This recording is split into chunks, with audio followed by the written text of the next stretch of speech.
Here's a heart, again with atrioventricular septal defect. Superior bridging leaflet, inferior bridging leaflet.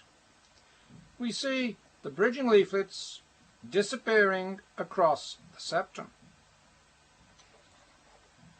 But we also see that there is a tongue of tissue joining the leaflets to each other and also fusing them to the leading edge of the atrial septum. The atrial septum is particularly well formed, with a pro-patent oval foramen. All the shunting through this defect is going to be at ventricular level, because it's below the level of the atrioventricular junction. Indeed, when the bridging leaflets come together, they close off the upper margin of the atrioventricular septal defect.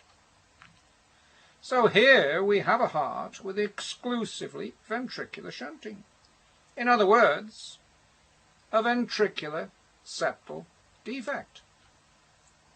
But when I turn the heart round, and you see its left ventricular aspect, you can confirm that the heart has all the pathognomonic features of an atrioventricular septal defect with common junction.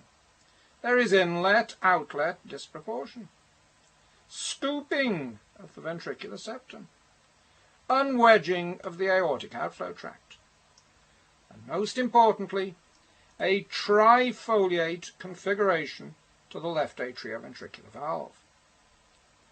Here is the small mural leaflet, along with the left ventricular components of the two bridging leaflets. Here is the zone of apposition between these two leaflets, which bridge the ventricular septum. What we are looking at, therefore, is an atrioventricular septal defect with common atrioventricular junction. Shunting is confined at ventricular level because the bridging leaflets themselves are firmly fused, as we see here, to the underside of the atrial septum.